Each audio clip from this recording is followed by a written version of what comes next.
y urbano en particular, como testimonio de la vida de un pueblo, como herencia de una generación a otra, para pensarlo como una herramienta imprescindible, a mi entender, para conocer la historia, los cambios, la evolución de una sociedad y así defenderla siempre me ha parecido sumamente interesante, teniendo presente que el acceso al patrimonio cultural es considerado un derecho humano. En relación al concepto de accesibilidad universal, que es otro de los que pongo ahí en pantalla como bajo la lupa de los derechos humanos, que es lo que ha dado marco a todo el trabajo, lo descubrí ya llegando al final de la carrera de grado y realmente es algo que cambió mi forma de ver la arquitectura en general y de ver el patrimonio en particular. En primer lugar, al comenzar a entender la discapacidad en el marco del modelo social, en el que ésta se compone por los factores sociales que restringen, limitan o impiden a las personas con diversidad funcional vivir una vida en sociedad, desplazando el problema de la persona al entorno construido que realmente se encuentra diseñado para un ser humano tipo que no representa a la mayoría, sino que resulta del cálculo de la media de muchas personas no estándar. Es una persona de edad media, de altura media, peso medio o capacidad intelectual media, por citar algunos rasgos nada más. En segundo lugar, también el hecho de descubrir la accesibilidad como esa condición que deben cumplir los espacios, entornos, productos y servicios, entre otros, para que sean utilizados y comprendidos por todas las personas con seguridad y comodidad de la forma más autónoma posible. Esto resultaba un paradigma completamente distinto al que había regido toda mi formación de grado, que dejaba a un montón de personas afuera.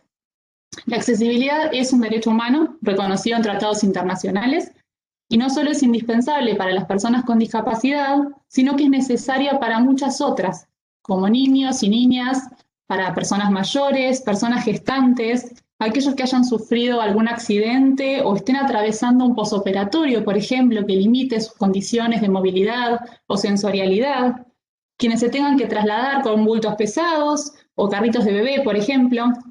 Bueno, en fin, son múltiples las situaciones en las que los desajustes entre el medio y nuestra condición, permanente o transitoria, generan situaciones discapacitantes y, en definitiva, la accesibilidad termina siendo un beneficio para todas las personas.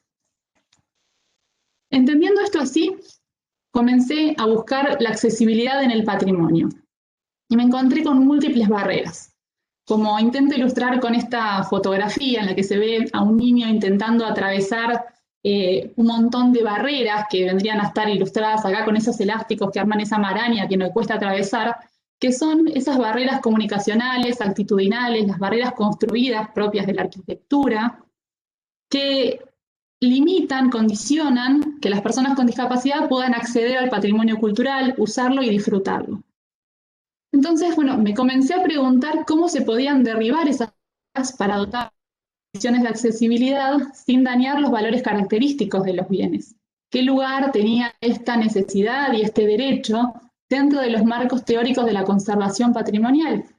Y también quiénes formaban parte de esos pueblos, esas generaciones y sociedades que aparecían en las definiciones académicas, si la accesibilidad no era una temática en sí misma dentro del patrimonio, o al menos yo no me había topado con ella hasta ese momento. Bueno, con estas interrogantes en la cabeza es que comencé a investigar y descubrí un tema con bastante trayectoria e interés en otros países, pero con muy poco tratamiento desde lo bibliográfico y normativo en el país y puntualmente en la ciudad de Mar del Plata. La primera problemática que detecté en el ámbito local y nacional fue la disociación entre las teorías y normativas sobre el patrimonio y los principios y regulaciones sobre accesibilidad, en los que para los proyectos esto se tomaba como un componente más o como algo con lo que había que cumplir y no se articulaban de forma constante en el desarrollo del proyecto, lo que daba como resultado patrimonio arquitectónico para unos pocos o patrimonio arquitectónico con condiciones de accesibilidad limitadas igual, pero con pérdida de los valores que los caracterizan a los bienes por esa incorporación forzosa de los elementos. Esta situación, para mi entender, demandaba que se acercaran ambos campos del saber desde el enfoque de derechos, es decir, posicionando a las personas como sujetos de derecho que obligan al Estado y que tienen derecho a demandar determinadas prestaciones y conductas para proteger el patrimonio y convertirlo en un medio de inclusión y no de exclusión. De esta forma, tomé como punto de partida de la investigación proponerme poder aportar desde el ámbito académico a los proyectos de conservación y puesta en valor del patrimonio marplatense en clave accesible y en el marco de los derechos humanos. A continuación, voy a avanzar sobre estos puntos que considero más relevantes del desarrollo del tema, haciendo énfasis en la relación entre patrimonio accesible y ciudad, posicionándome desde una comprensión del derecho a la ciudad como la conquista del buen vivir para todos y todas, y con una mirada holística del patrimonio en el que son fundamentales las personas para su permanencia. Bueno, en lo que respecta a los fundamentos, abordé la temática de la accesibilidad y del patrimonio por separado antes de pasar a articularlas. Realicé un breve recorrido histórico en relación al concepto de persona con discapacidad, profundizando sobre el modelo social y su plasmación en la Convención Internacional de los Derechos de las Personas con Discapacidad. Analicé el concepto de accesibilidad universal en ese marco, o sea, como un derecho en sí mismo, como condición básica para el ejercicio de todos los demás derechos y como un beneficio para toda la población. Además, realicé una caracterización de la población a nivel nacional según los datos del último censo poblacional del año 2010 y del Estudio Nacional sobre el Perfil de las Personas con Discapacidad del año 2018. Y finalmente referí a lo que denomino ámbitos complementarios de la accesibilidad universal en arquitectura, para poder abordarlos en su totalidad y con una mirada de conjunto que asegure la continuidad de la cadena de accesibilidad. Aunque lo físico suele ser lo primero en lo que se piensa desde la arquitectura, y el patrimonio es lo que trae mayores complicaciones, lo sensorial, lo comunicacional y lo intelectual son igualmente necesarios para alcanzar una accesibilidad integral, y el entendimiento de la accesibilidad en ámbitos complementarios permite incluso suplir algunas falencias en la accesibilidad física con el refuerzo de otras dimensiones. En pantalla presento dos esquemas que intentan explicar muy sintéticamente el concepto de discapacidad en el marco del modelo social. Planteo como una persona con diversidad funcional, al encontrarse con un entorno inaccesible, se encuentra ante una situación discapacitante que genera exclusión y aislamiento. Por el contrario, cuando la misma persona se encuentra con un entorno accesible, logra un desenvolvimiento más autónomo, la inclusión y la participación en la sociedad. Es preciso entender para mí que el entorno construido es un reflejo de la sociedad y que un entorno más accesible es un entorno más seguro y democrático. Por otro lado, en pantalla también presenté un pequeño esquemita, un gráfico, en el que intento ilustrar esto a lo que ya hice referencia, cómo la accesibilidad es beneficiosa para todas las personas y cómo es imprescindible para otras, marcando como distintos grados de dependencia y necesidad de la accesibilidad para nuestro desenvolvimiento. A continuación, algunas imágenes que me parece que son necesarias a veces para entender cómo la accesibilidad nos toca y en cualquier momento, y en algún momento de nuestra vida, ¿no? Se ve a un niño intentando subir una escalera, a una persona mayor, con una mujer con muletas, de una escalera como un desafío al que tiene que atravesar. Y después dos situaciones en las que hay una mujer y un hombre intentando subir un cochecito de bebé por una escalera, o un chico más arriba con una bicicleta. Situaciones que complejizan, ¿no?, la circulación y moverse en la ciudad, y lo mismo que la imagen de abajo, en la que se ve a un hombre en silla de ruedas y a dos chicos intentando ayudarlos para subir o bajar, y ahí señalo el cartel que la verdad que es como llamativo realmente, que te pongan bienvenidos. Realmente, ¿quiénes son bienvenidos? La verdad que no son todas las personas bienvenidas, cuando esas son las limitaciones que uno se va a encontrar al desenvolverse. Y después otras imágenes como para explicar esto de que, bueno, no, la accesibilidad no es nada más que escaleras y rampas, y como la ubicación equivocada de elementos en la vía pública, como puede ser un macetero y un cesto de residuos, complejizan la circulación de una persona en silla de ruedas, o podría ser una mujer o un hombre con un cochecito de bebé. O la falta de señalización debajo de una escalera puede generar un accidente para una persona ciega, en la que se ve en otra imagen la persona con bastón y levantando la mano hacia arriba, y después en lo que hace a lo comunicacional, cómo a veces el exceso de información, la cartelería puede generar situaciones confusas que van en contra de lo que realmente por ahí se está buscando. Y por eso pongo esta frase de la Declaración de Estocolmo que dice: el buen diseño capacita y el mal diseño discapacita. Avanzando al patrimonio arquitectónico,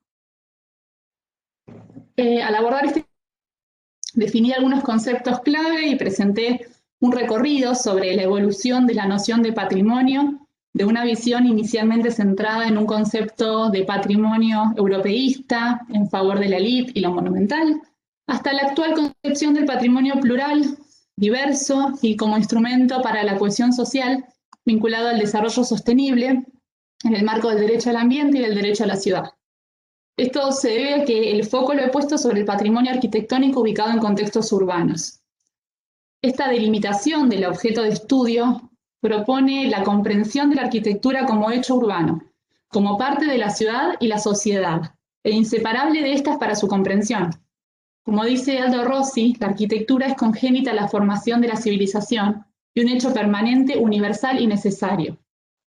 En lo que respecta al patrimonio arquitectónico urbano, este autor lo plantea como elementos primarios o puntos fijos de la dinámica urbana que son expresiones de la colectividad y constituyen signos urbanos que con el tiempo adquieren un sentido diferente al original.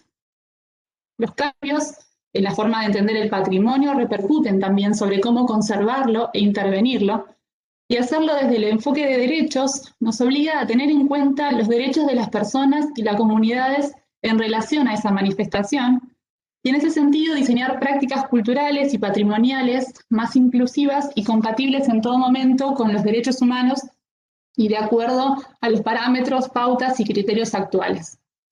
Parafraseando a Aristóteles, el ser humano es un ser político y todas las corrientes teóricas sobre la conservación del patrimonio, más allá de los aspectos técnicos, reflejan los cambios en los distintos cambios del saber, incluyendo la ampliación de derechos sociales, económicos, culturales y ambientales, y la aplicación de las teorías refleja la mirada y la posición ideológica de quién o quienes lo hacen. Por esta razón, creo que es importante detenerse a reflexionar sobre la comprensión actual del patrimonio arquitectónico urbano en relación a su asociación como símbolos de identidad colectiva o expresiones de la cultura nacional. Porque me pregunto, ¿existe una cultura nacional? ¿Una única cultura nacional?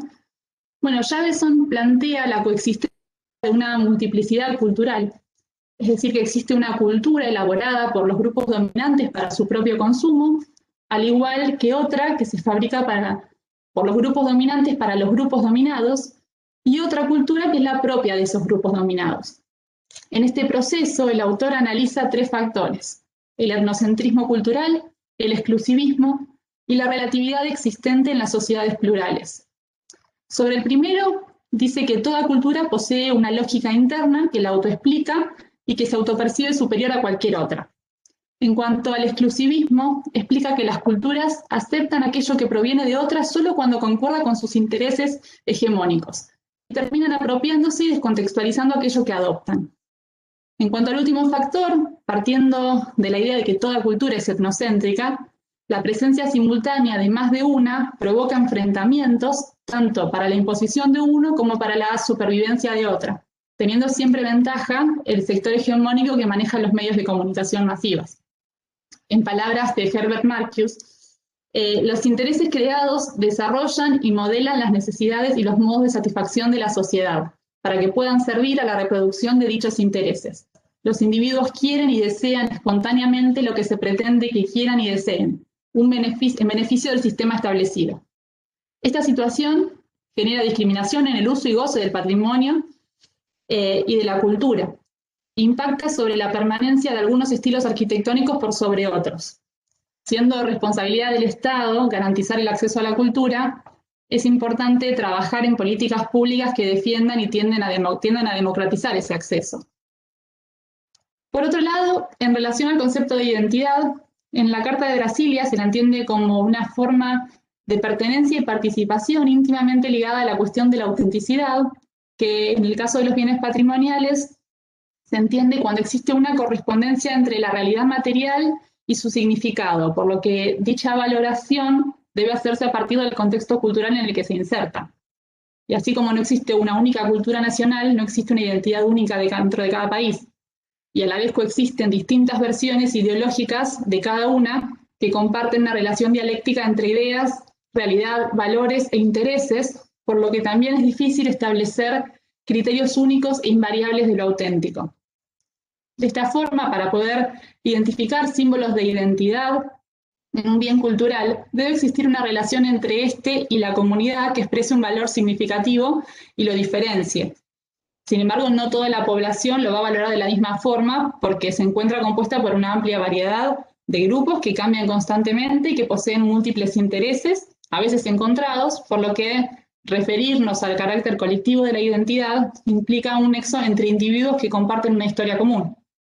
Esta situación, a mi entender, refleja esa heterogeneidad de lo nacional y lo plural que tiene lo colectivo, que necesita generar las condiciones simbólicas y materiales para que todas las personas puedan encontrar significativo el patrimonio y compartirlo de algún modo, y que la apropiación, además de ser colectiva, sea democrática.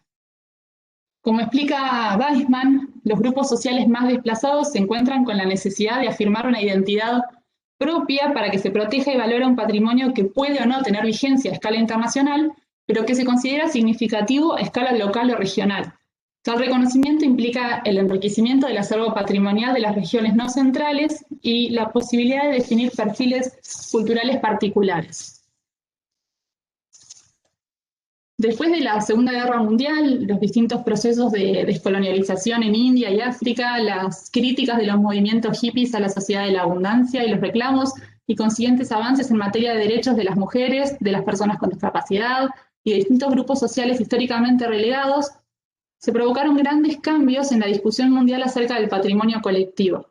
Dejó de centrarse en la formación del sentimiento de identidad nacional para considerar de interés para toda la humanidad las particularidades espaciotemporales de cada sociedad.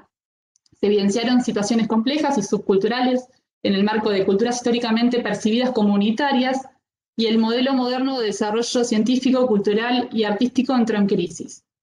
Estos cambios permitieron que en Latinoamérica se comenzara a moldear una historiografía propia, con pautas de valoración autóctonas para la arquitectura, entendiendo que todo juicio sobre el valor atribuible a un bien cultural o sobre la credibilidad de las fuentes de información puede diferir de cultura en cultura y aún dentro de cada una, siendo imposible basarse en criterios fijos.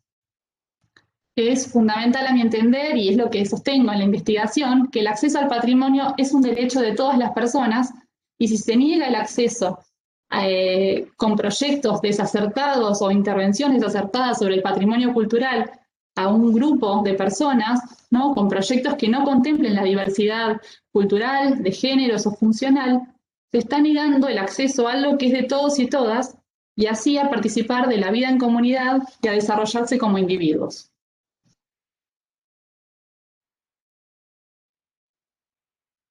Avanzando sobre la accesibilidad al patrimonio arquitectónico urbano, es decir, la articulación entre estos conceptos, se presenta el eje de la problemática.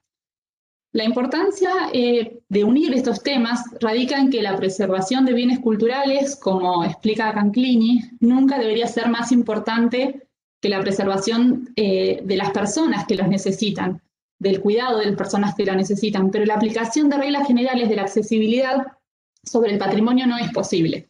A diferencia de lo que sucede con una obra nueva, las soluciones para el patrimonio deben buscar un equilibrio entre la preservación de los valores que lo definen y los cambios requeridos para el uso actual, no solo en materia de accesibilidad, sino también en cuanto al acondicionamiento térmico, acústico, a la iluminación. Dicha tarea no es sencilla, pero es necesaria, y la práctica evidencia los conflictos que la teoría no ha podido resolver. Y aquí es donde me gustaría detenerme para mencionar lo que detecté como principales causas de estos conflictos entre la articulación de la accesibilidad y el patrimonio. En pantalla presento como 3 burbujas que engloban estos 3 grupos de problemas. Por un lado, el marco normativo, que cuando es adecuado e integral, contempla los equilibrios entre necesidades de conservación y requisitos de la accesibilidad, propone alternativas y respalda decisiones proyectuales, pero cuando este es deficitario, aparecen contradicciones en las legislaciones o vacíos legales que tienen que subsanar los y las profesionales que no siempre están formados en la materia. Esta situación de vacíos legales y contradicciones en las normativas es la que resulta en nuestro país. El marco formativo, por otro lado, dado que el concepto de diseño universal tiene un encuadre optativo en el grado y la formación general no se ve atravesada por un enfoque de derechos, esas profesionales no cuentan con la suficiente preparación ni herramientas para resolver los conflictos derivados de los vacíos legales y las complejidades propias de los edificios que fueron creados en otro tiempo y con otros parámetros.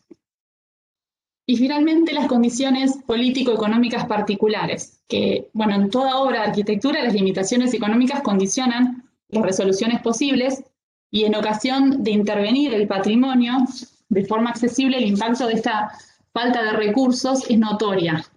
Esto no significa la resignación del objetivo cuando los recursos son escasos, pero sí demanda mayor creatividad de los especialistas para recurrir a soluciones provisorias, tal vez siempre que sean reversibles.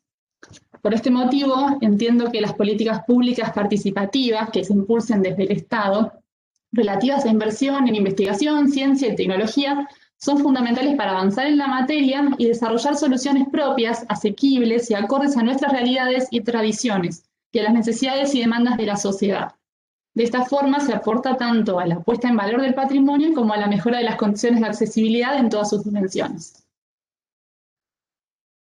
Por otro lado, considero importante analizar las intervenciones sobre el patrimonio con enfoque de derechos y de desarrollo sostenible, entendiendo esto no como un destino, sino como un proceso dinámico de adaptación, aprendizaje y acción que supone reconocer y comprender las interrelaciones entre la economía, la sociedad y el medio natural, teniendo presente que todo aquello que se haga en este marco debe tener como fin favorecer y lograr el bienestar de los seres humanos desde el punto de vista físico y emocional, y ser flexible, adaptable al cambio y capaz de transformarse.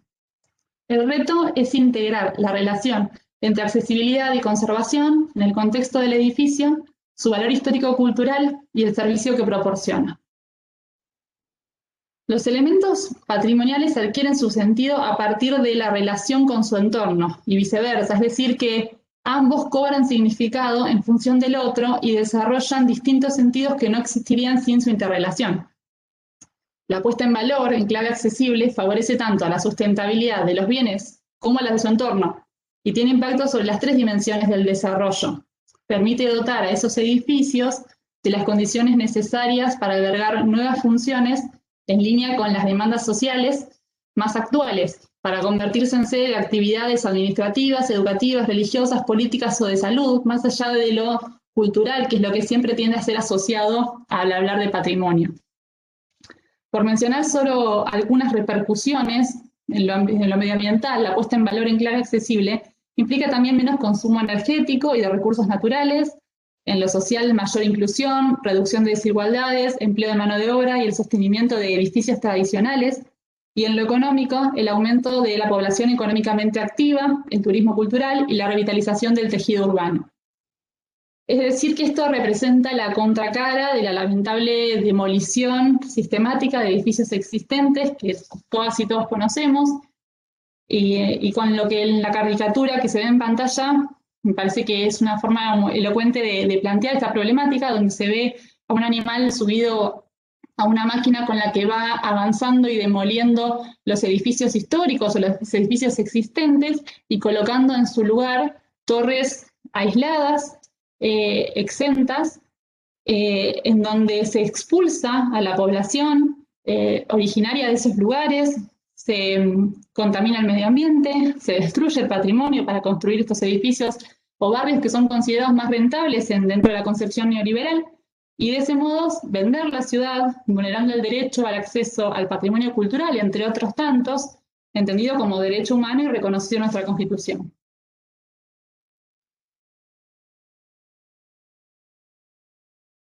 Avanzando hacia la situación de Mar del Plata, porque es en la ciudad en la que yo desarrollé la investigación.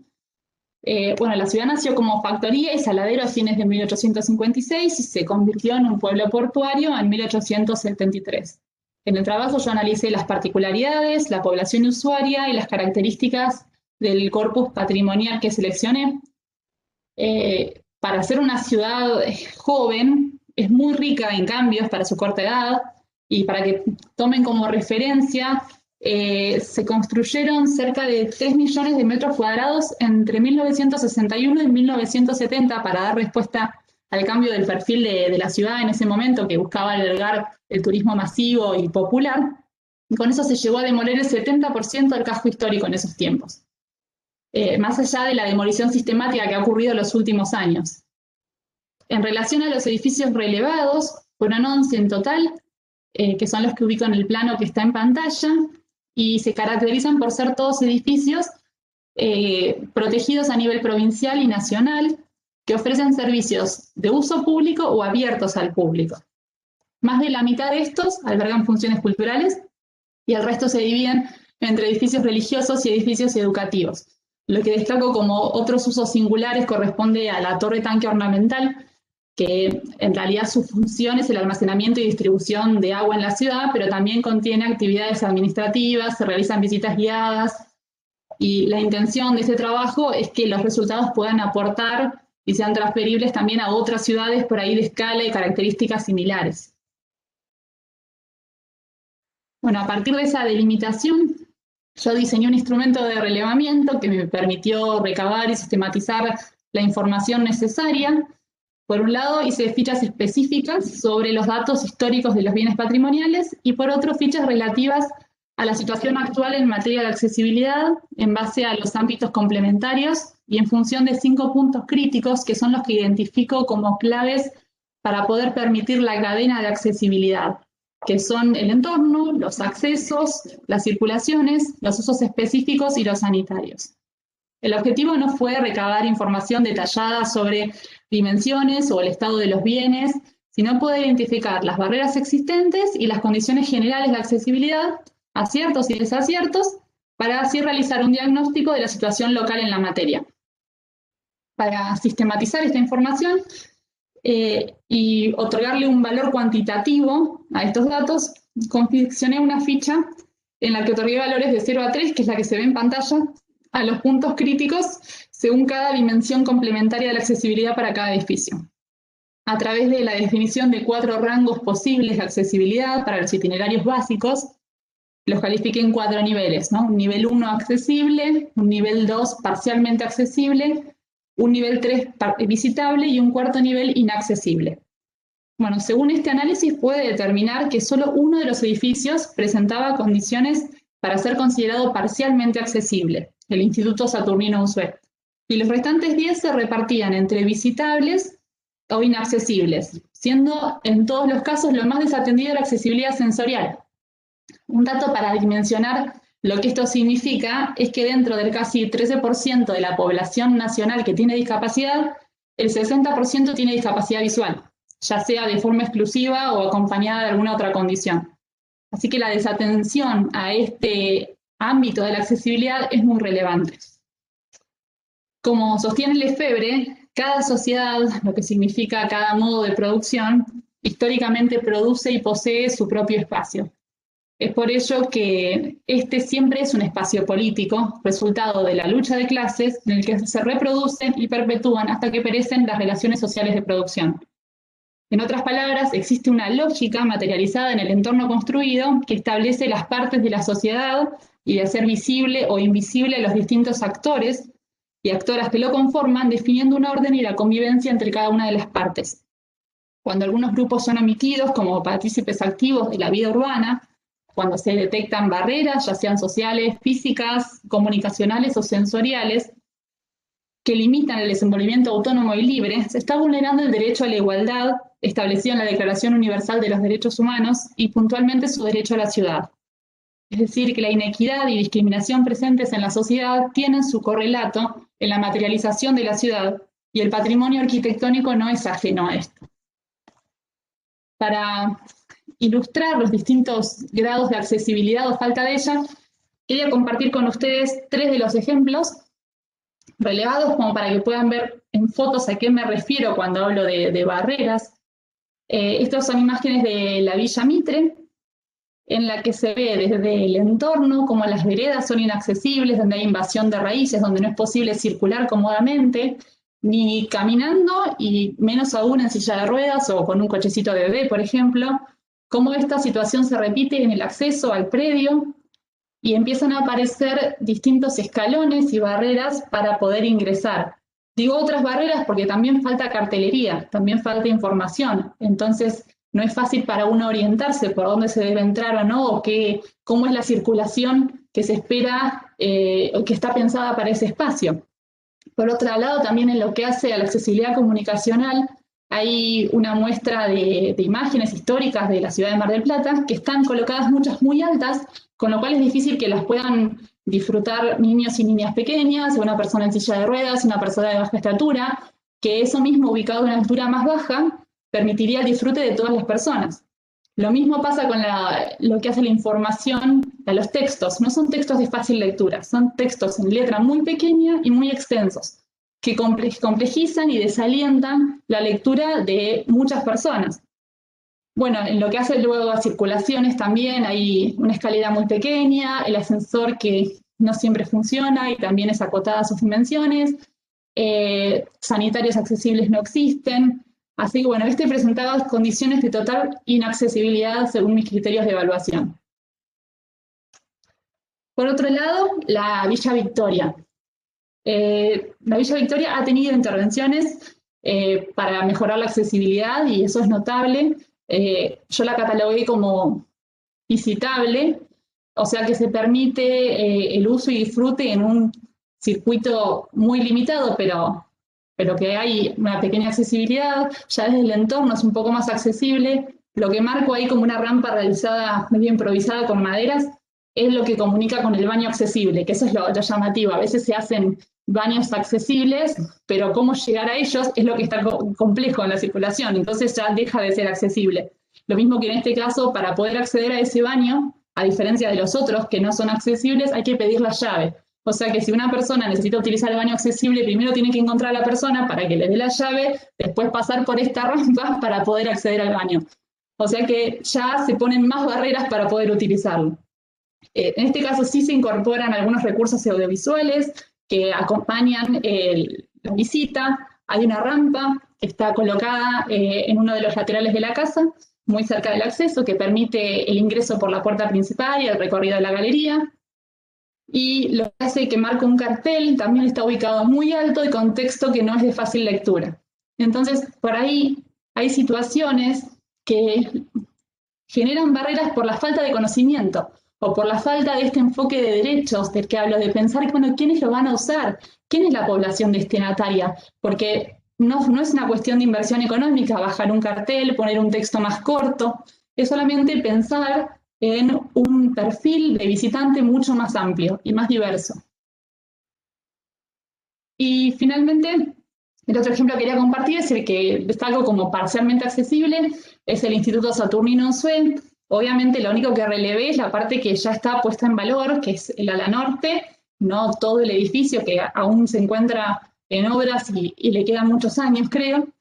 Pero en este caso se incorporaron dos núcleos de ascensores, en el núcleo de escaleras, ascensores vidriados con las correspondientes condiciones de accesibilidad, porque tiene el tablero en braille, tiene información sonora, hay rampas con un solado adecuado para acceder a cada uno de los distintos espacios en los que se desarrollan actividades, y todo lo que hace al perímetro del edificio, las veredas, son completamente accesibles.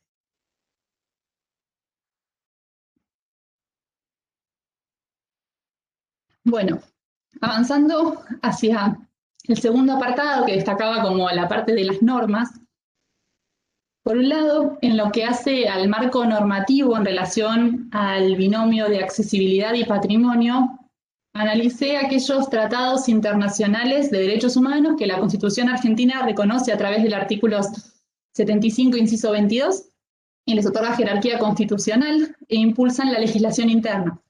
Luego hice una revisión de las cartas culturales que entiendo más relevantes en su abordaje del derecho al acceso al patrimonio cultural sin discriminación e inspiran otras normas o políticas públicas a nivel nacional.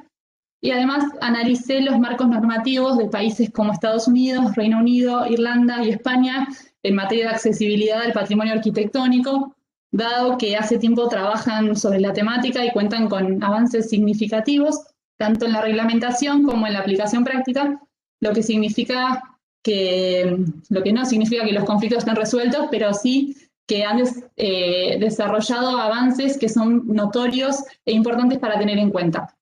Los otros países que marco en el mapa, que no mencioné recién, es porque también tienen un interesante desarrollo sobre la temática, pero no los he abordado en profundidad como para poder sacar muchas conclusiones.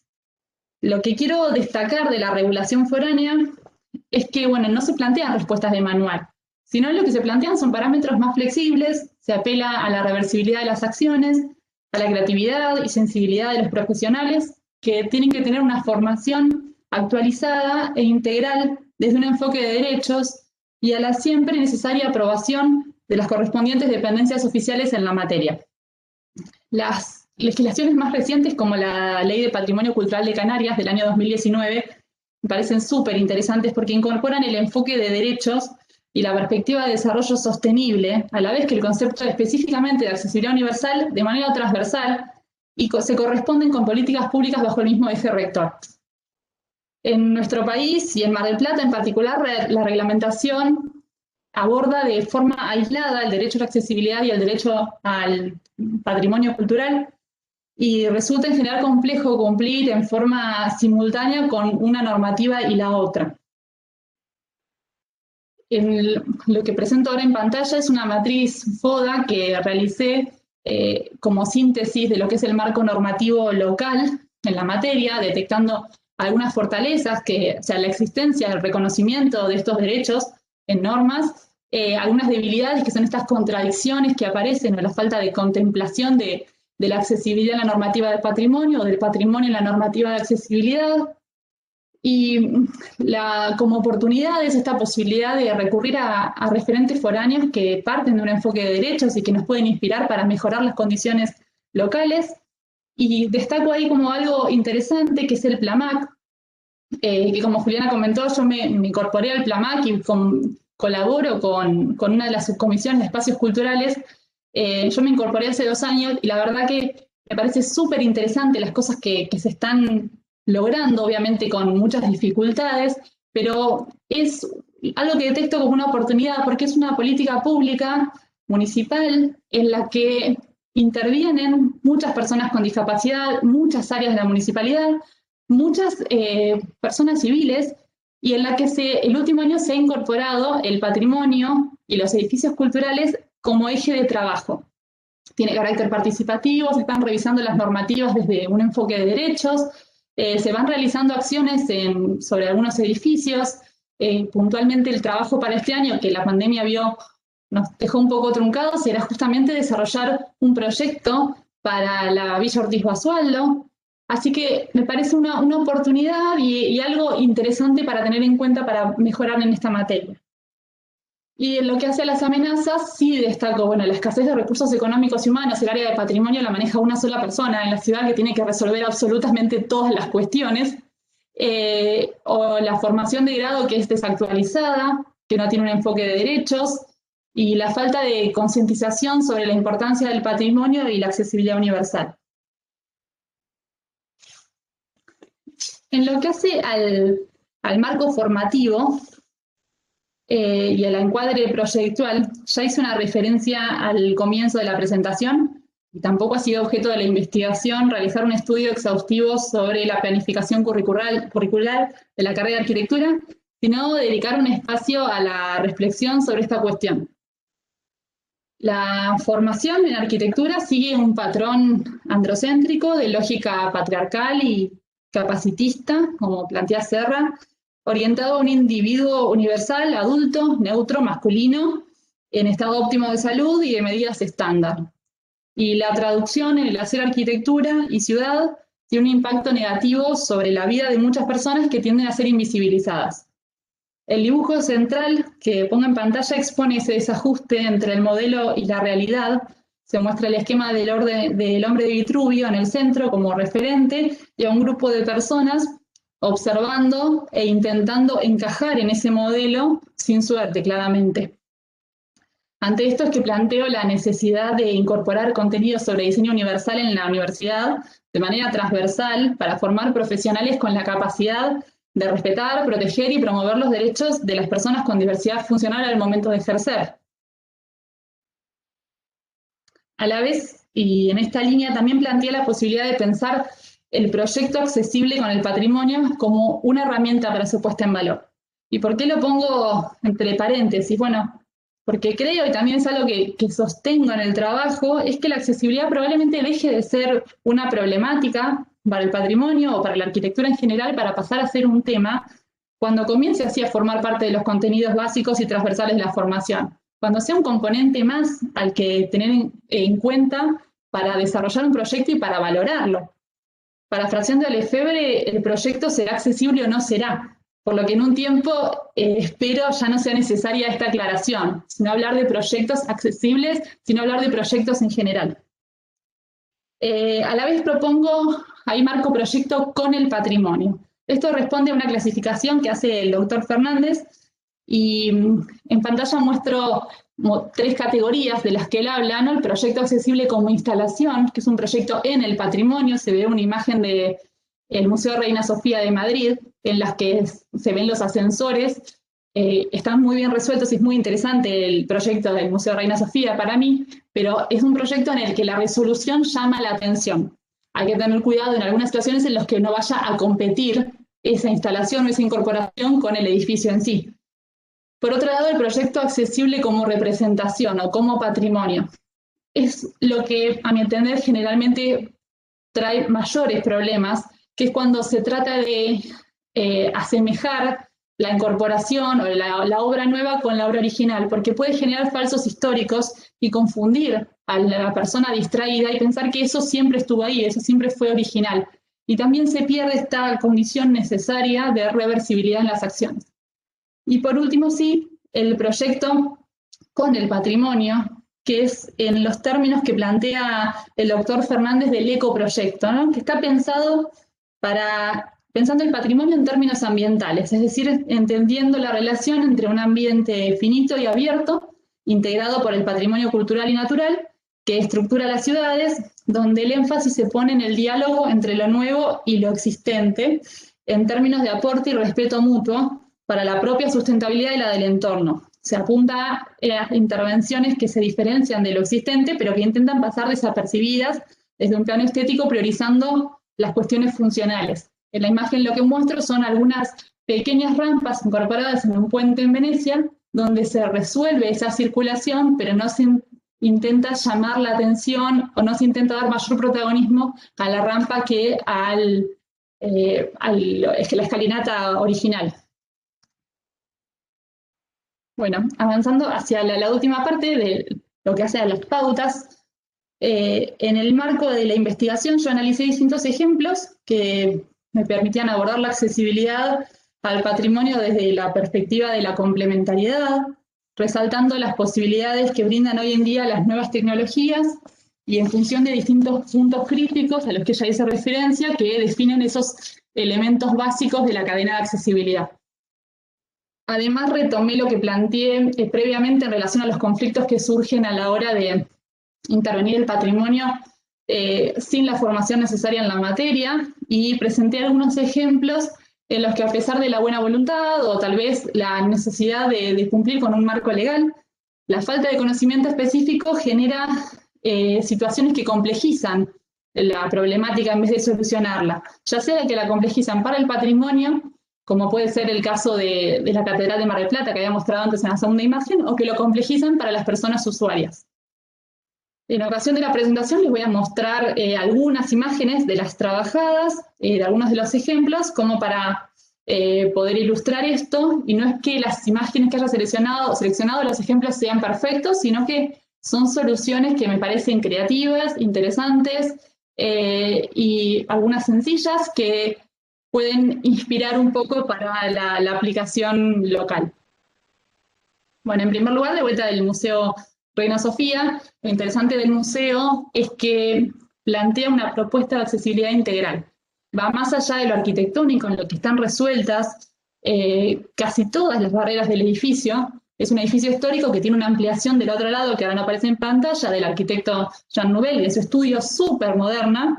Y por este lugar, donde se ven ahí los ascensores, enfrente hay una plaza en la que se genera un acceso con rampas que se ve en el mapita que aparece arriba a la derecha, donde está cercano a todas las llegadas de colectivo, de subte y a las avenidas principales.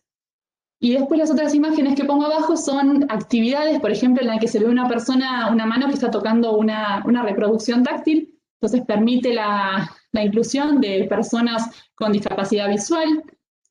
La audioguía, que se ve que en la audioguía también tiene una persona que realiza el lenguaje de señas, y después la guía de accesibilidad 2013-2014, que la tomo como referencia para mostrarles que tiene una trayectoria en esto y en la que se destacan distintas actividades para distintos grupos de personas según sus condiciones de diversidad funcional.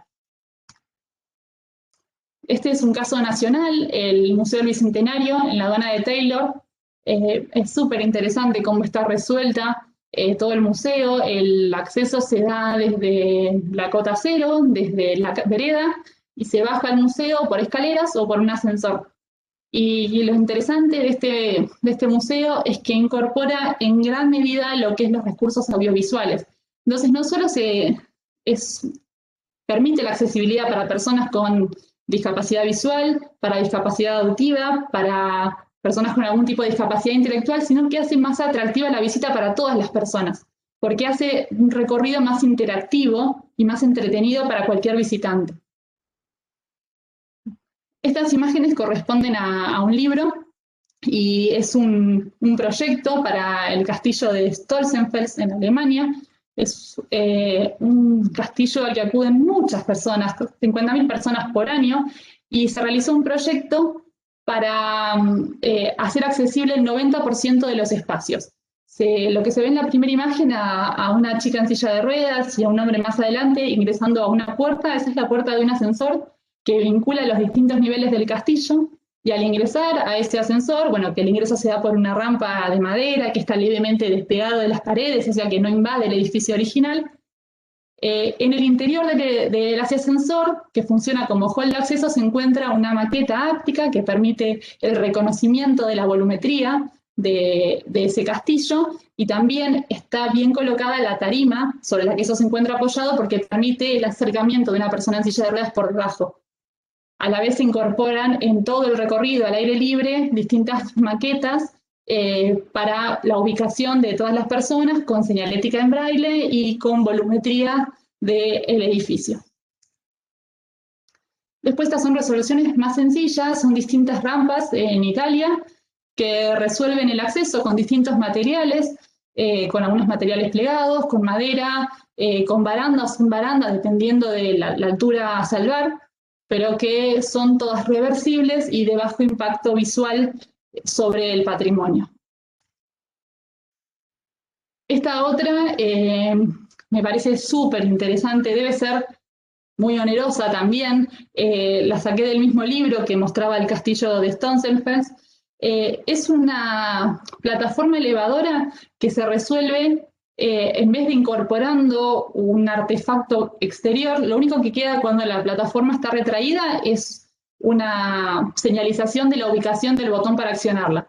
Y después se genera un recorte en los escalones que están contenidos por esta estructura metálica, y entonces suben o bajan los escalones, convirtiéndose en una tarima para poder ingresar al edificio.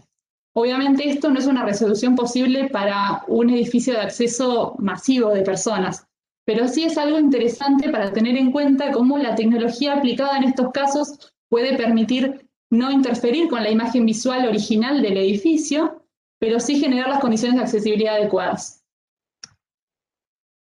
En este caso, es un ascensor en el entorno urbano, en Vitoria, corresponde a una de varias acciones que se realizaron en el marco del Plan Integral de Accesibilidad del año 2010, en el casco medieval de la ciudad, en la que lo importante de estas acciones es entender que las ciudades especialmente las ciudades europeas, que tienen cascos históricos muy antiguos, con desniveles enormes. Las ciudades no son ciudades museo, son ciudades en las que las personas viven y las personas tienen que desarrollarse y ir a trabajar, ir a hacer las compras, y ese tipo de diferencias de nivel, de un nivel o dos en menos de una cuadra, impide que un montón de personas puedan desarrollarse y desenvolverse. Así que este tipo de resoluciones son súper importantes. Y en este caso se resolvió con un ascensor vidriado que se despega. La pared de piedra es una piedra similar, pero no la misma que la del muro original.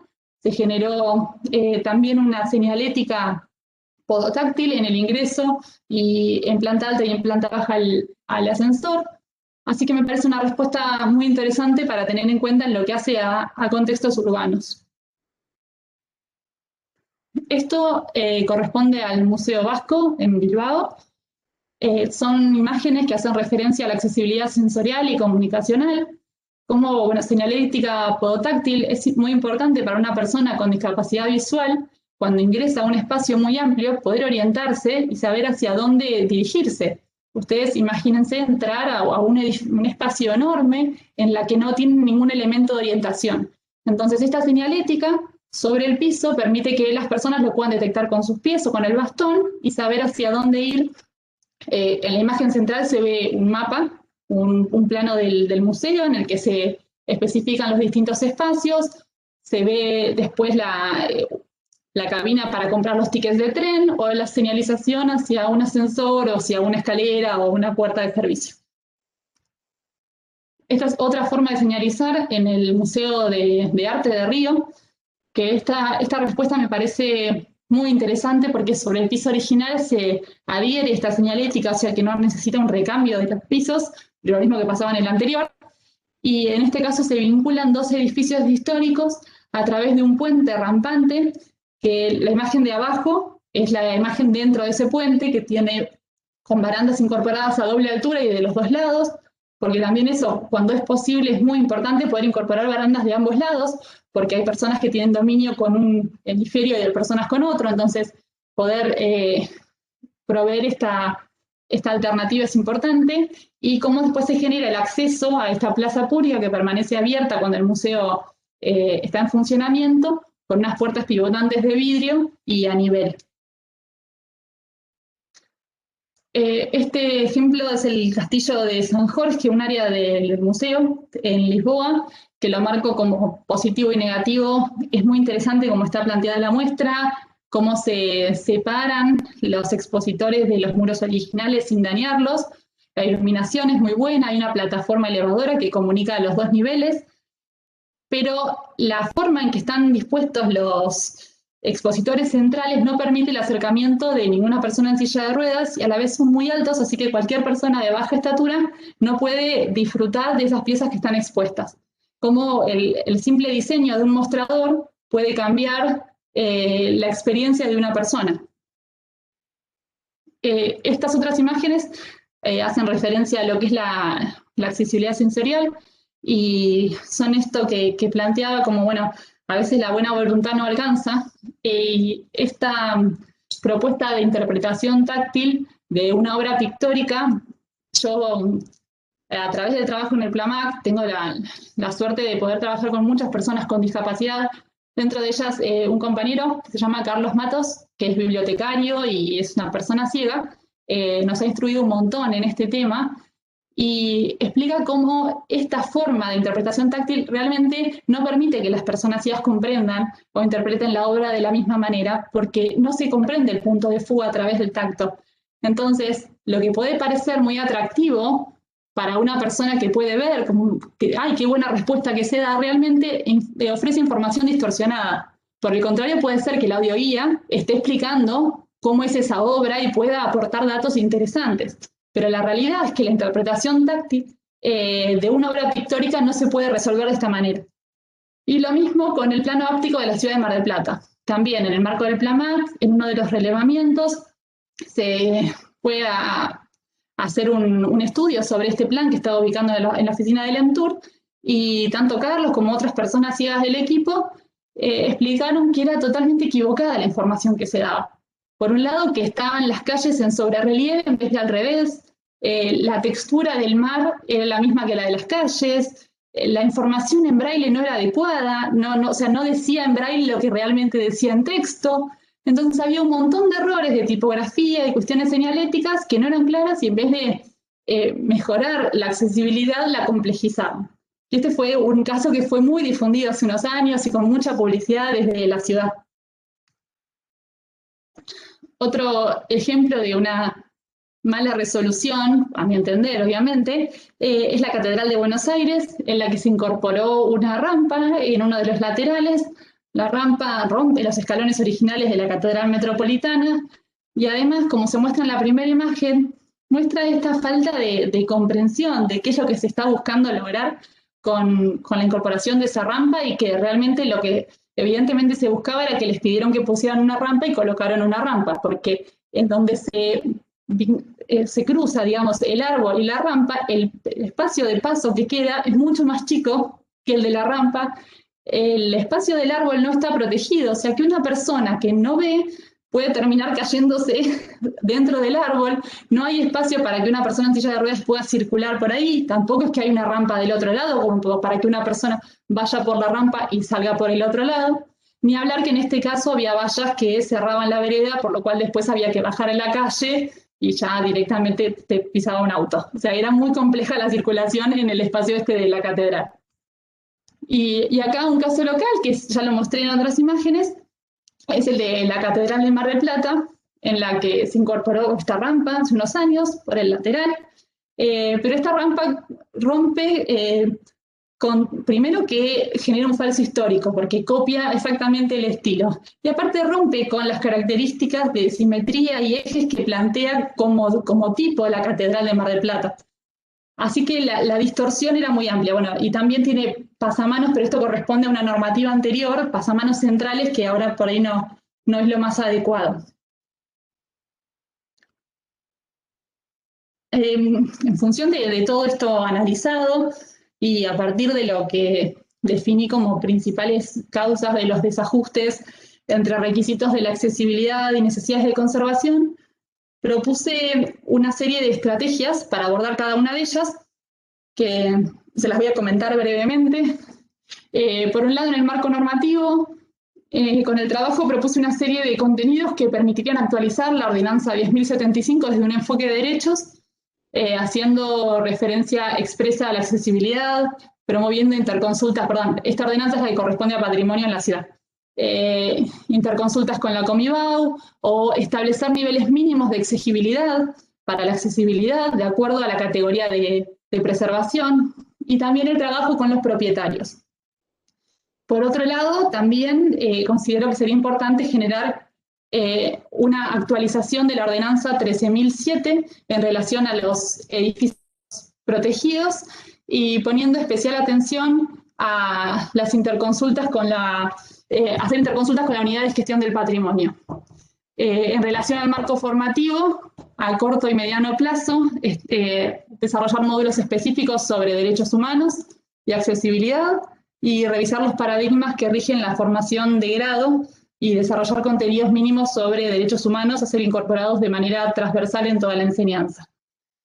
Y en lo que hace a las condiciones económicas y particulares, la incorporación de la temática en las políticas públicas locales, tomando como ejemplo el PLAMAC, y es algo que se viene realizando. Y en relación a cómo garantizar la accesibilidad con mínimo impacto, planteé una serie de pautas para un proyecto accesible con el patrimonio, con enfoque de derechos, en las que planteo acá en el esquema cómo ir trabajando de manera paralela el área de preservación con el área de accesibilidad, incorporando a la población usuaria y ir estableciendo estos paralelos entre niveles de exigencia y grados de protección, siempre apostando a que se vayan mejorando y superando los niveles de accesibilidad con el tiempo. Y la importancia luego del mantenimiento de las condiciones una vez que está aplicado el proyecto y el monitoreo y los ajustes necesarios que siempre surgen con la aplicación de estos proyectos. Finalmente, para cerrar, quería enfatizar esta necesidad de entender la accesibilidad como parte de la restauración, así como lo es de la arquitectura, y dejarles esta caricatura de Quino en la que Mafalda le plantea a sus amigos y amigas esta idea, ¿no? De si pensaron alguna vez que si no fuera por todas, por todos, por todes, nadie sería nada. Así que bueno, muchísimas gracias. Gracias a vos, Estefanía. Me voy a apagar un segundo la cámara que se me está apagando la computadora y ya. Listo. Y ahí la conecto. Excelente. Súper interesante.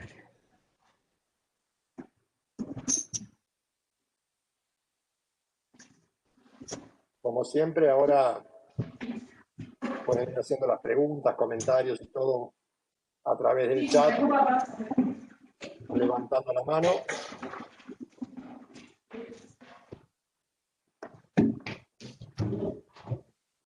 Un problemita técnico, ya estoy.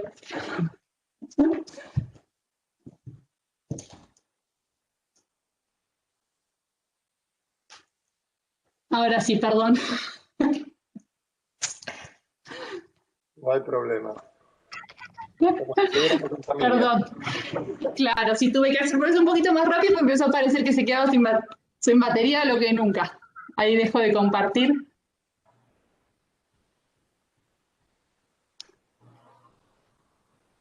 Ahí está, perdonen el inconveniente. Está bien.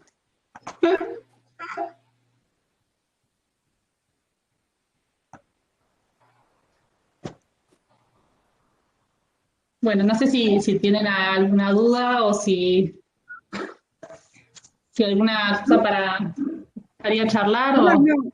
Estuvo para mí clarísimo. Acá todos los comentarios felicitan por ser brillante, muy claro. Bueno, y mucho para, digamos, para analizar, como para romper el hielo y después no digo más nada, pero bueno, me quedé pensando en esta idea tuya de entender el patrimonio arquitectónico como algo, digamos, no de todos. Es decir, me gustaría por ahí que amplíes un poco cuál es tu idea, cómo entendés el patrimonio arquitectónico. ¿En qué sentido, Juli? ¿Cómo entiendo de que no por ahí no hay criterios comunes para todos para el patrimonio? Exactamente. Bien. No, lo que planteaba en relación a eso es que en un momento se empezaron a valorar ciertos periodos históricos del patrimonio que no representaban en realidad al total de la sociedad, como sucede ahora por ahí se valora el patrimonio vernáculo, que en otro momento no era algo a tener en cuenta, y por esa razón es que se ha demolido tanta cantidad de edificios, porque eran estilos que no se valoraban, lo mismo que en un momento solamente se valoraba lo que tenía 100 años de antigüedad. Y hoy en día se entiende que el patrimonio se va construyendo y también se valoran muchos edificios y muchos entornos del movimiento moderno, que tienen mucho menos tiempo de permanencia, ¿no? Hay muchos edificios por ahí que se construyen hoy en día. También hay que tener en cuenta que pueden llegar a ser el patrimonio del futuro.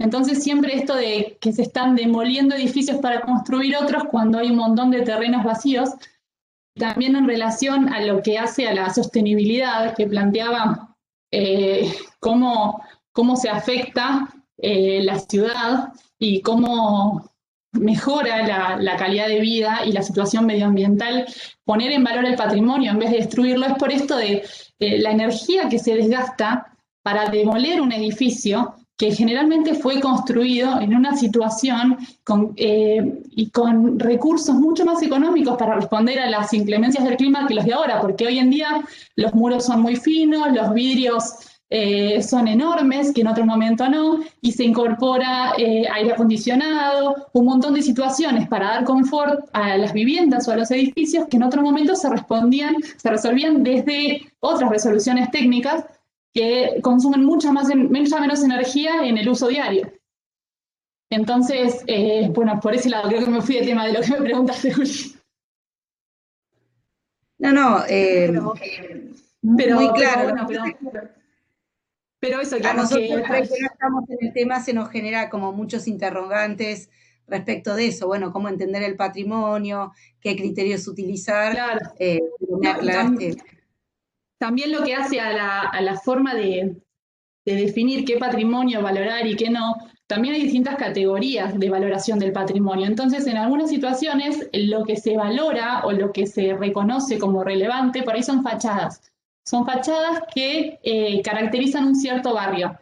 Pero tal vez en el interior sí se permiten hacer modificaciones, sí se puede ir actualizando y adecuar la vivienda a las necesidades actuales, porque nadie dice que vayas a no tener calefacción o a no tener aire si necesitas tener aire acondicionado, o a mejorar las condiciones de iluminación, o a poner internet. O sea, son todas intervenciones que generalmente no se discute. Si vos tenés que incorporar, como se ve en un montón de edificios administrativos, la incorporación de un montón de condensadoras de aire en las fachadas. En general no se discute mucho que si tenés que tener un aire acondicionado le pongas un condensador. Ahora, la rampa general es un tema de debate siempre, o la incorporación de ese tipo de resoluciones para la accesibilidad siempre terminan siendo un costo que es elevado o que no corresponde para la función. Y a mí me gusta a veces hacer el paralelismo de para una persona que puede caminar y desenvolverse con soltura, ingresar a un edificio, subir la escalera, ir al piso de arriba no genera ninguna complejidad. Ahora imagínense entrar a un edificio y que no haya escalera y tenés que subir por una soga. Pues si no, es una locura, ¿cómo puede ser? ¿No van a poner una escalera? Bueno, una persona que va en silla de ruedas llega a un edificio y no hay un ascensor, le están diciendo lo mismo. Fíjate cómo haces para subir, resolvete el problema. Entonces, es ponerse un poquito en el lugar del otro o de la otra, ¿no? Y incorporarlo también, me parece esto desde la formación, porque yo digo, yo lo descubrí el último año de la facultad porque elegí una materia optativa. Pero en ningún momento en mi carrera se planteó la posibilidad de que hubiera un usuario o una usuaria que tuviese una diversidad funcional. No era algo que estaba planteado. Recuerdo todos los primeros proyectos de diseño, era todo con medios niveles, o sea, escalones para subir, escalones para bajar, para ir al living, para ir a la cocina, porque generaba mayor interés espacial, ¿no? Era una sensación más linda. Y cuando uno se pone a verlo después de la accesibilidad, sí, es muy linda sensación si podés ingresar, pero dejas un montón de gente afuera. Entonces, sí, perdón, me vas a... Claudia. Sí. Creo que no tienes sonido. ¿Ahora? Hola, Estefanía. Sí, ¿Cómo estás? Sí. Doctora Slavin. Hola, ¿qué tal? Me encantó muchísimo tu disertación. Muy, muy buena, la verdad que te lo digo, y es mi tema aparte porque me especializo en el tema de discapacidad y soy marplatense también, así que hemos aunado muchos criterios juntas. Lo que te quería preguntar, y no está en tu trabajo, porque es re difícil, y las alusiones que hiciste a Europa, obviamente quien ha viajado a Europa ha visto que el tema de la accesibilidad ya se cuida muchísimo.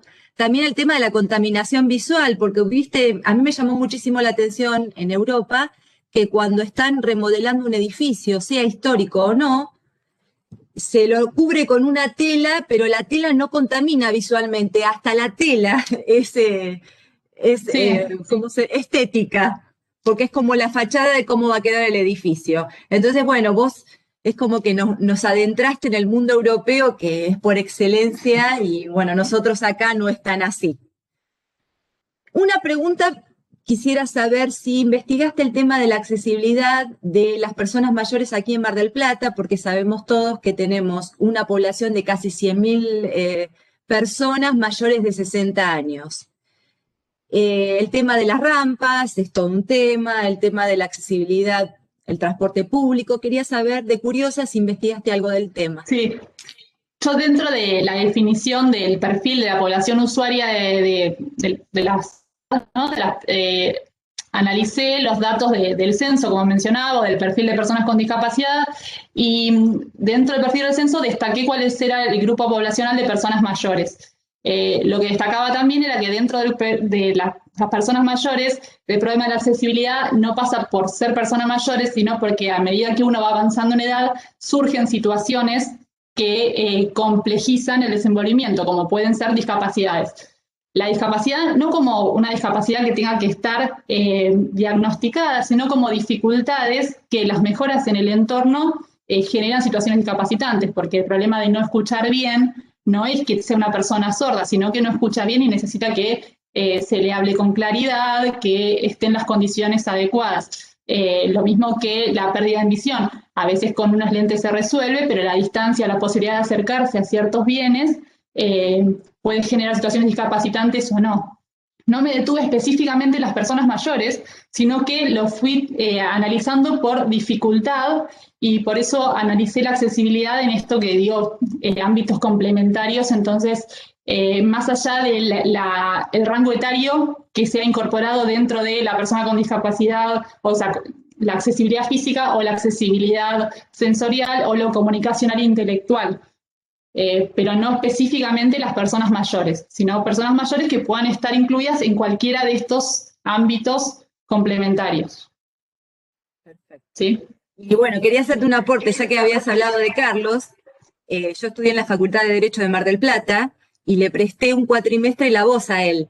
Estuvimos en contacto.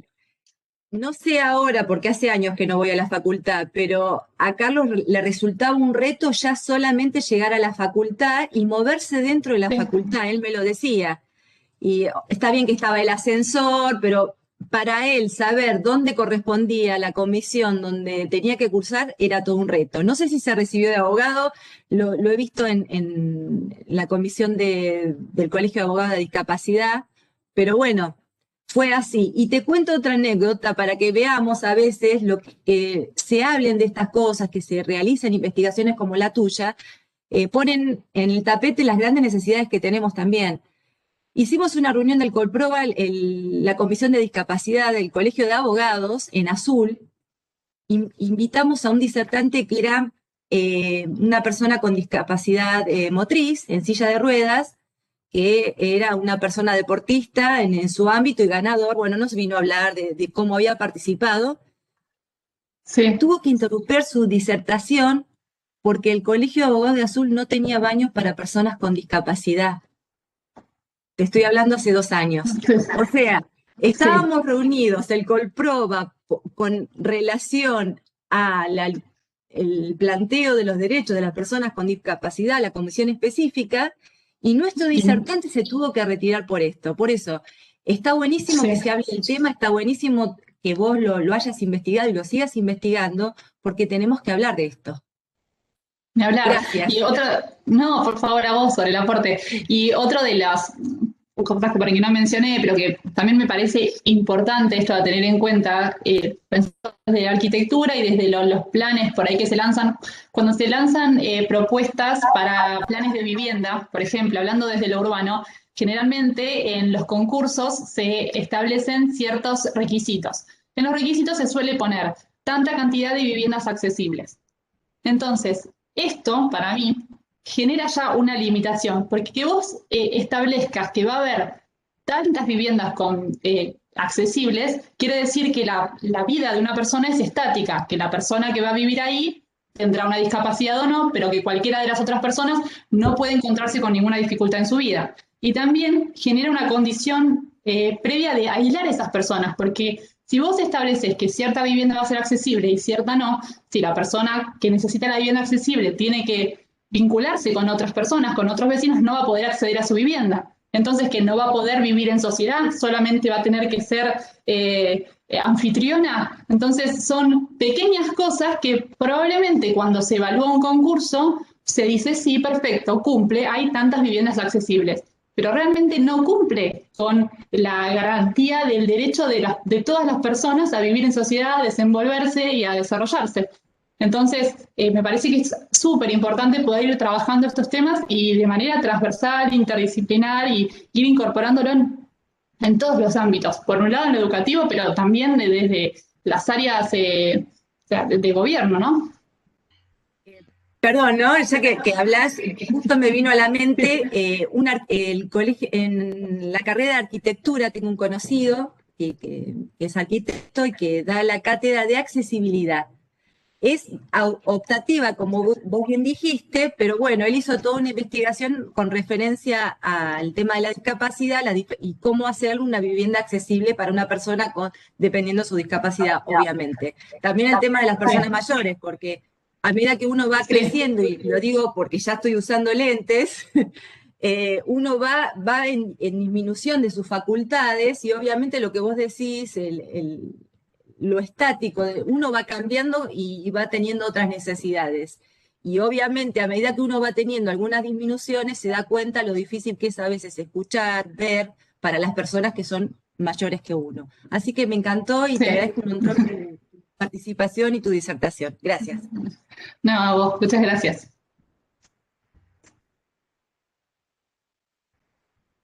Bueno, buenas tardes. Bueno, ¿Se escucha? buenas tardes. ¿Escucho? A ver. Julieta Nicolau. Julia, ¿cómo andás? Ahí te veo. ¿Cómo andás? Doctora Slavin, pero yo bueno, en principio felicitarte, extraordinario. Me encantó, aprendí muchísimo, me actualicé muchísimo con los debates, aunque yo un poco venía siguiendo tus intervenciones, tus investigaciones y pensaba, una reflexión, pero también apelando a la tuya. En estas brechas que generalmente se generan a partir de, lo que avanza en términos teóricos, la concepción del patrimonio, la accesibilidad, e inclusive también cómo van evolucionando progresivamente o adecuándose los marcos normativos y también pensándolo desde la perspectiva de la gestión pública y de los distintos niveles del Estado, y bueno, uno siempre está más en contacto o tiene más bajo la lupa la instancia local, ¿no? O municipal. Sí. Y inclusive a nosotros muchas veces desde el sector académico, y seguramente a vos también te ha pasado intervenir, asesorar, hacer asistencia técnica en determinados proyectos de índole cultural y que involucran la cuestión patrimonial. El tema de los recursos es para mí todo un debate presupuestario, digo, a la hora de pensar, ¿no? En cumplimentar en todas estas cuestiones que se pusieron sobre la mesa hoy.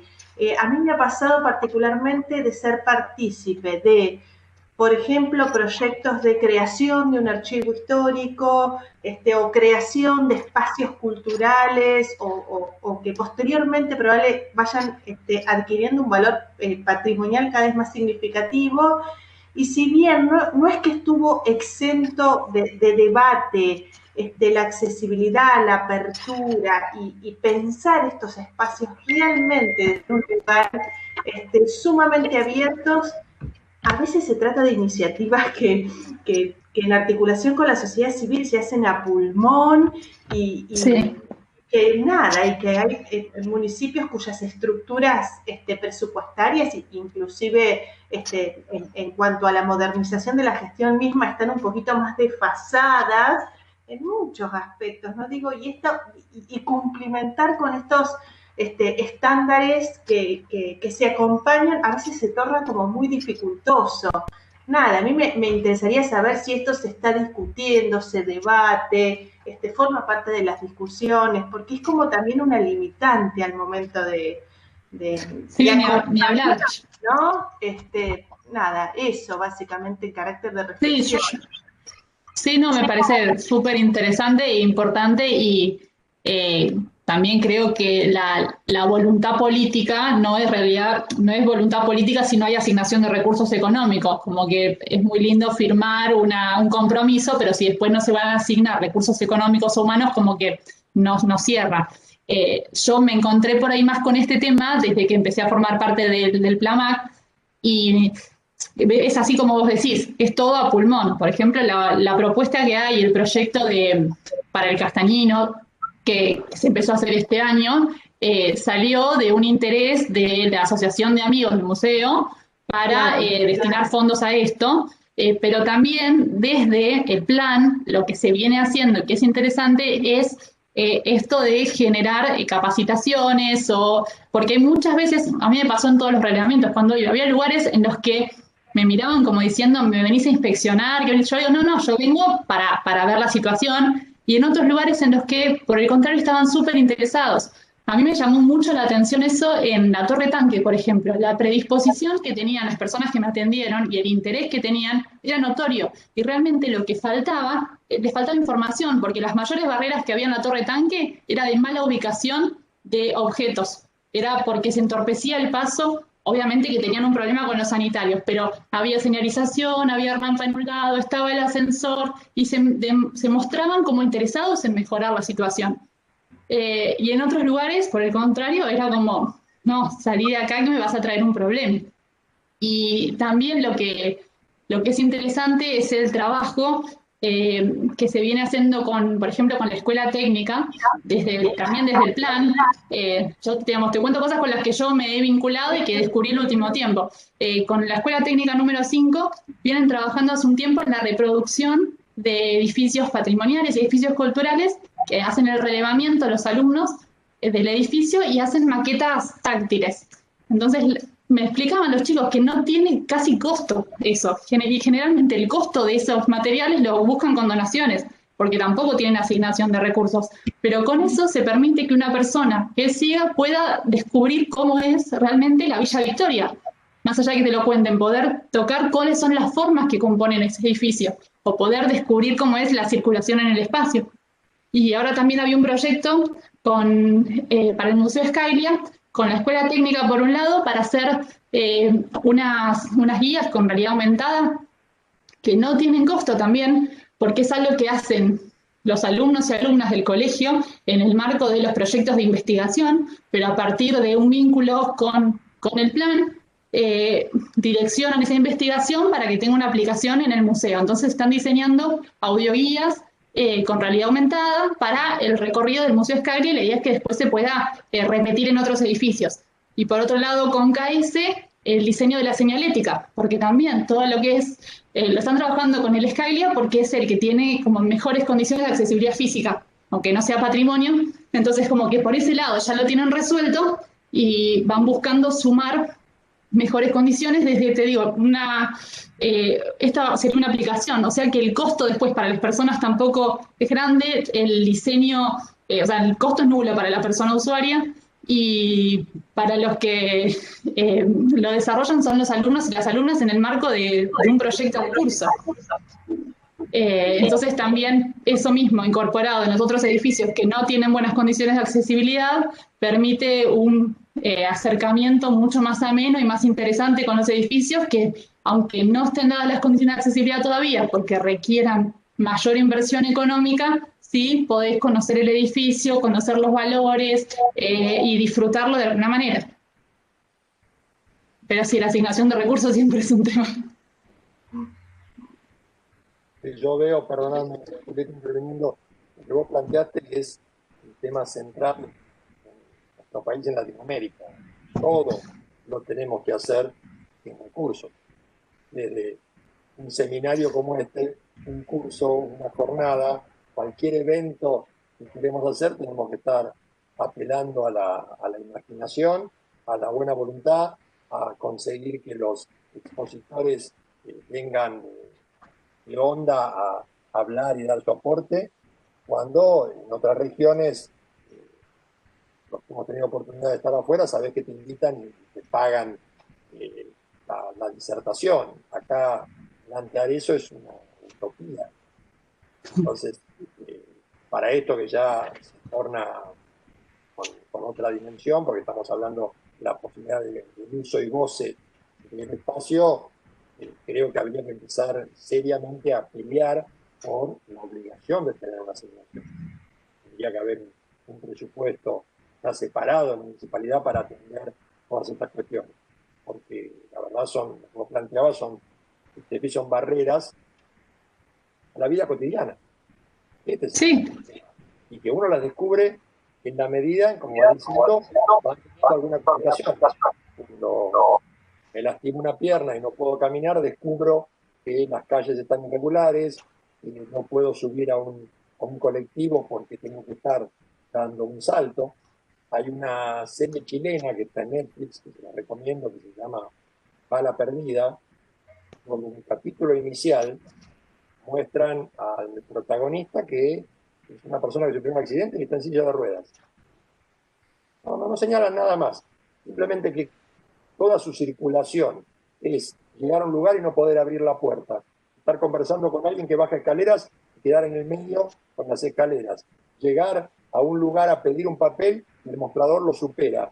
Es decir, son todas barreras a una situación nueva de alguien que recibió una bala y tiene un trauma físico.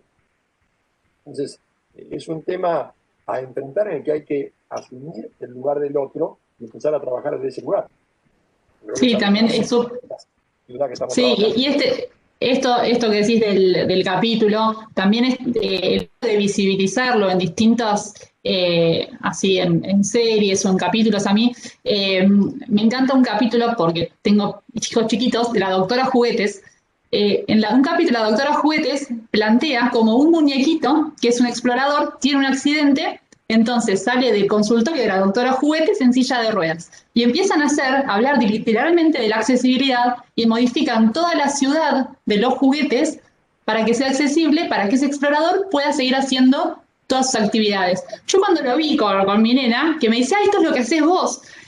Claro, porque yo ya le he hablado de eso, pero me pareció, qué capítulo lindo para que pongan en cualquier colegio cuando son chiquitos, porque es ponerse en el lugar de otra persona con algo tan entretenido como un dibujito animado. Y cómo planteaban la situación, iban modificando toda la ciudad y de repente la ciudad no tenía barreras y ese muñequito explorador podía seguir haciendo todas las cosas con sus otros amigos. Pero esto de poder visibilizarlo y poder contarlo desde un ámbito no académico también permite acercar la temática a un montón de personas que si no se van a acercar nada más. O sea, si no, la realidad es que se acerca al que le interesa, no se acerca a cualquier persona a estos temas. Claro, y también me quedé pensando en lo que vos decías al comienzo de cómo se han pensado las ciudades desde el punto de vista de un hombre estándar, varón, con determinadas características físicas. Y bueno, esto también es digamos, pensar al hombre y a la mujer y digamos, a las diversidades desde una perspectiva diferente, en el sentido de que todos en algún momento de nuestra vida podemos llegar a ser vulnerables físicamente. Esto de las casas que relatabas hace un rato me parece súper interesante, como pensar no que hay personas que tienen discapacidad, sino que en algún momento de nuestras vidas todos podemos tener alguna dificultad y que eso hay que preverlo, así como una perspectiva completamente diferente, que es, aparte creo que a todos nos ha pasado que hace pocos años que estamos pensando en estas cosas. Antes como era algo de una población muy pequeña, tal vez no era tan relevante, me parece a mí, y súper importante que se visibilice. Sí, por eso es también muy importante esto, la forma de encarar el tema y también de cómo las palabras también califican las cosas. En un momento era baño para después era baño para persona con discapacidad y ahora se suele hablar de baño familiar, porque la realidad es que haya a disposición un baño para que cualquier persona que lo necesite lo pueda usar, porque siempre, por ejemplo, el cambiador de bebés está en el baño de mujeres. ¿Por qué? Un hombre no puede ir a cambiarle el pañal a su hijo, tiene que ir al baño de mujeres, lo tiene que hacer parado en el baño, no, ahora existe un baño familiar, o debería existir, en el que están las condiciones adecuadas de accesibilidad para una persona en silla de ruedas y que hay un cambiador para que cualquier persona pueda ir y utilizarlo, sin discriminación de género. Lo mismo que vos planteás de esto de la ciudad que está para mujeres o para hombres, la iluminación. Por ejemplo, en las calles, en general, en las avenidas, la iluminación tiende a dar a la calle. En general, la ciudad está pensada para el automovilista, no pensada para la persona que circula por la calle. Y en general, cuando se piensa, yo ya no soy especialista en el tema, pero sí me interesa el tema del urbanismo con perspectiva de género, esto de pensar también en relación con la accesibilidad y con las personas con discapacidad, generalmente está asignado el rol de cuidadoras a las mujeres, tanto de personas mayores, de niños o de personas con discapacidad. Entonces, cuando empezás a ver todas las personas que son beneficiarias de la accesibilidad, te das cuenta que son muchas más las que las necesitan que las que no lo necesitan, y la iluminación, que parece una pavada, te condiciona la circulación por una calle por ahí medio oscura que te puede dar inseguridad siendo mujer, o que te hace que vos no puedas ver si hay alguna irregularidad en la calle y puedas tener un accidente, y es una cuestión de iluminación. Cuando a veces falta un poquito en la calle, eso puede generar un accidente o una situación de inseguridad. Y no son cosas que sean caras, digamos, sino son cosas en las que hay que estar pendiente y mirándolo desde ese lado. Bueno. Claro, no, y sobre todo esto de alguien que sepa del tema, que tenga criterio y no que se haga, como vos contabas al principio, un poco a la que te criaste, como se dice, y entonces Claro. se hacen cambios, pero esos cambios son ineficaces. Ahí Sí, Mercedes había pedido la palabra. Ahora, Hola. ¿escucha? Sí, se escucha. Escucha así bajito, pero se escucha así. Sí, porque tenemos problemas con internet, muchos problemas. Ya la otra vez quise comunicarme. No, quería hacer 4 llamaditas nada más. Una, hablando de las maravillas de Europa, el puente de Calatrava en Venecia, que fue un fracaso total. Seguramente. Desastre. Sí. Maravillas europeas. Después, una, como dicen, una de cal y una de arena, en la ciudad de Lugano, en Suiza, en algunas calles hay espejos donde vos podés ver si viene algún auto, y bueno, eso te ayuda. Realmente cuando sos peatón y estás cruzando, cerca de la universidad, donde hay mucha circulación de chicos jóvenes, a mí me ayudó muchísimo el estar viendo esos espejos.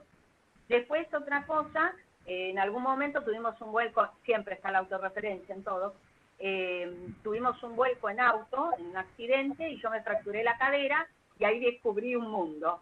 Realmente descubrí lo que es estarse con una fractura de cadera una persona de mi edad. Y después otra cosa muy chiquitita, que me pasó con un juguete de mi hija, que me compré, un Remis, el cocinero francés, donde vi que tenía una mágica de rosa. Y yo dije, ay, pero este es un juguete que está fallado, ¿qué es lo que pasó? Y voy a averiguar en la casa de juguetes y me dicen, no, es así, son juguetes que tienen defectos porque los seres humanos no somos perfectos. Entonces también en los juguetes puede haber, ay, me maravilló esta línea de juguetes, que no sé si estoy viendo, juguetes que no son perfectos. Me pareció bárbaro, ¿no? Lo uní un poco con esto del concepto de discapacidad. Nada más que eso quería decir. No, muchas gracias. Siempre sirven las experiencias personales porque uno ahí toma conciencia de un montón de cosas que por ahí antes no. A mí me pasó cuando fui mamá con el cochecito de bebé. De repente salir a Güemes era una tortura. O sea, era, bueno, voy por la calle, luego te voy a se me pisa un auto, la mitad de las calles estaban rotas en todos los alrededores, por ahí no sobre Güemes, pero a transversales. Pero esto es una tortura, no tengo ganas de salir. O querer entrar al shopping al Adre y que no tenés que ir al ascensor de la planta baja, si entras por la puerta principal no podés pasar, tenés una escalera. Es como que, y yo digo, yo estoy con un carrito, y es un paseo, no era una actividad que yo tenía que hacer con la que tenía que cumplir, pero lo que hacía eso era desalentarme a hacer el paseo, la verdad no tengo ganas de hacer eso. Entonces, cuando uno se pone en el lugar y decís, una persona se tiene que enfrentar con esos desalientos constantemente, hace que la persona no tenga ganas de salir, no se quiera vincular, si para ir a trabajar no podés circular o no podés en tu espacio de trabajo, no estás cómodo para desarrollar tu actividad, genera sí o sí la exclusión. Y en un momento había puesto una frase, creo, de Hannah Arendt, que hablaba de la medición del nivel de satisfacción, no por la funcionalidad o el uso, sino por el nivel de felicidad, ¿no? Por el dolor o placer que generaba una situación. Y es un poco eso, ¿no? Si uno para desarrollarse en la vida se enfrenta a situaciones constantemente que generan dolor, en vez de placer, uno va a tender a evitarlas. Cuando esas situaciones empiezan a ser lo básico para desenvolverse, uno se termina aislando, es inevitable.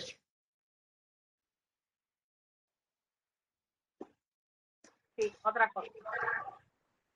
Sí. Sí, te escuchamos, Mercedes. Dale, no, también esto de la autorreferencia, mi altura, yo soy baja, mi hija también, las dos somos bajas, y bueno, esta cosa de que nos quedaban las cosas todo alto, que nos costaba espejos, que vas a todos lados, que no todas las personas tenemos lo que se considera socialmente la altura ideal, y bueno, todas las dificultades, sí, con algo tan simple como la altura, nada más que eso, mido 1,56 m, este método 56 que tengo me ha dado bastantes inconvenientes. Sí, sí. Ese es el problema de lo que se le llama la normalidad. Nosotros, yo siempre lo insisto bromeando un poco en Derecho Político en primer año, planteando que yo soy alto porque yo mido 1,85 m, pero que si voy a jugar a la NBA, al básquet, soy muy petizo. Entonces, esto de la altura es relativo. Es decir, ¿es bueno para qué? ¿Es malo para qué? ¿Sirve para qué? ¿O no sirve para qué? Si soy muy alto, vivo golpeándome con las ramas de los árboles, con el baúl del auto, que tengo toda la cabeza marcada y parte de la pérdida del pelo que viene ahí es producto de eso. Y bueno, son los problemas de quien adecua todo, que lo hace de acuerdo a él, no de acuerdo a una visión social. Tenemos que recuperar esa visión integral en la que contemplemos todas las posibilidades. Por eso, lo que vos planteabas, Steffi, dónde poner la cartelería, que esté a una altura que sea cómoda para ver, tiene que ser cómoda para ver para el que es muy alto y para el que es muy bajo. Entonces, vos tenés que buscar sistemas, yo no soy arquitecto, pero que puedas subirlo y bajarlo para tenerlo más cómodo, accesible, con textos que sean accesibles. Es decir, esto de la accesibilidad no debería ser una materia especial, sino que debería ser algo, como plantea muy bien, transversal, en que todo el tiempo estemos conviviendo con eso y lo se vuelva algo natural, no algo que tenga que ser una rama específica del estudio, porque si no, muy poco se van a encargar. Claro, y por eso también es interesante ahora las posibilidades que brindan las nuevas tecnologías, la posibilidad de con una aplicación o con algún recurso así audiovisual poder personalizar las visitas en algunos lugares, porque como esto no se puede normar y a veces por ahí lo que le queda cómodo a uno no le queda cómodo a otro, si uno puede adaptar la visita a sus requisitos, a sus necesidades o a sus gustos, también permite más flexibilidad y nos saca un poco de esto de buscar algo normado, generalizado, que tenga que funcionarles a todos, porque si no como que volvemos a lo mismo. Lo mismo que a veces las rampas no son más cómodas para todo el mundo. A veces las personas que se mueven con muletas, la rampa les resulta mucho más incómoda que una escalera. Entonces, tampoco es demonicemos las escaleras, sino es ofrecer distintas posibilidades para que cada uno pueda ir adecuando su recorrido a sus necesidades. Sí, Estefanía, yo sí, Mercedes. Muy participativa. ¿Tu nena Sí. qué edad tiene? Sí, 5 años. Y el otro 3. ¿Cuánto? Creo que te pregunta, ¿tu nena qué edad tiene? 5 y 3, algo como abuelo. Te digo por qué. Porque cuando mi nena entró a jardín de 4, una discusión que tuve con el colegio era que los chicos tenían que colgar su camperita en el perchero. Pero los percheros estaban uno al lado de otro, y acá en el sur, donde nosotros vivimos, hace mucho frío. Entonces teníamos camperas, bufandas en el suelo, porque no había lugar entre perchero y perchero, no había espacio, entonces todo estaba en el piso. Imagínate ahora en tiempo de coronavirus. No. Sí, sí. Sí, a veces es esto, hay pequeñas decisiones de diseño que hacen que algo sea útil o no sea, y que algo se pueda usar o no se use. O esta política de inclusión, yo recuerdo cuando las mías estaban en jardín, que ya, como ven, han crecido, que había determinados colegios que a compañeritos que tenían alguna dificultad física o motriz, en lugar de incluirlo, le decían, le recomendamos que lo cambie de colegio. Recomendamos que lo cambie para que tenga una mejor acompañamiento, porque acá no estamos dispuestos, no tenemos las condiciones. Una manera muy elegante de decir, lo echamos, no queremos personas con discapacidad. Eso también lo que genera después las situaciones de discriminación en la adultez, ¿no? Porque los niños y niñas no están acostumbrados a convivir con personas con diversidad funcional. Las personas con diversidad funcional van a un colegio, las personas sin diversidad funcional van a otro colegio. Entonces, ninguno se enriquece con los aportes del otro y siempre se va a mirar como bicho raro al que es distinto, de un lado o del otro.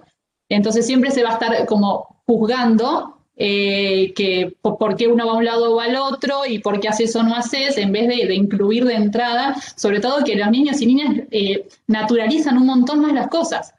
Todos estos temas, si se incorporan desde que son chiquitos, no son un problema, son nada, tiene eso, no tiene eso, usa anteojo, no usa anteojo, le cuesta caminar o le cuesta caminar, bueno, si le cuesta caminar lo ayudo, si no ve lo ayudo para leer y me ayudará a mí con otra cosa, porque entenderá mejor otro tema.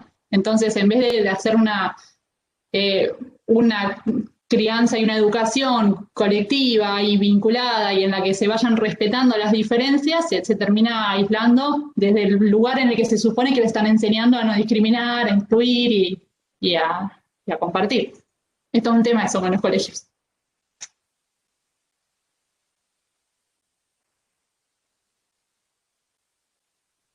No sé si alguien más tiene algún comentario, aporte. Antonella, levantaba la mano. No, todo muy interesante. Mi mamá hace las intervenciones por mí.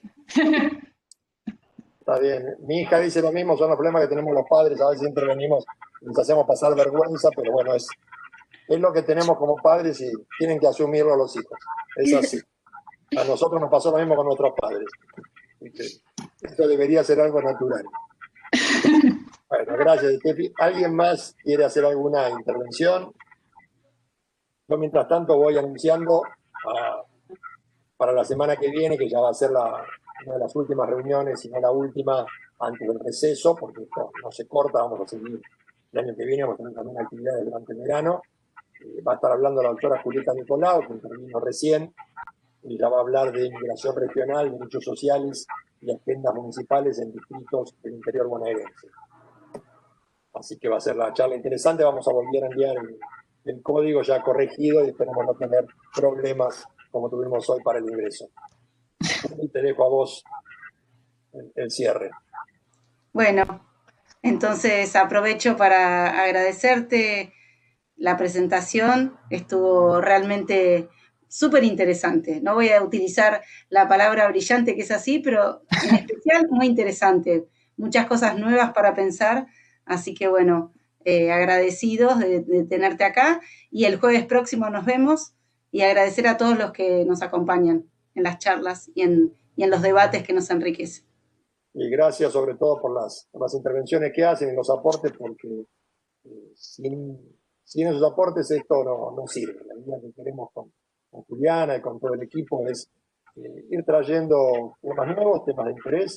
Por eso, si ustedes también tienen alguna propuesta, algún aporte, estamos abiertos a escucharlos para incorporarlos, porque este tiene que ser un espacio que lo pensamos como permanente para ir analizando formas de transformar de manera favorable nuestra vida cotidiana. Así que contamos con ustedes para eso y les agradecemos muchísimo la participación.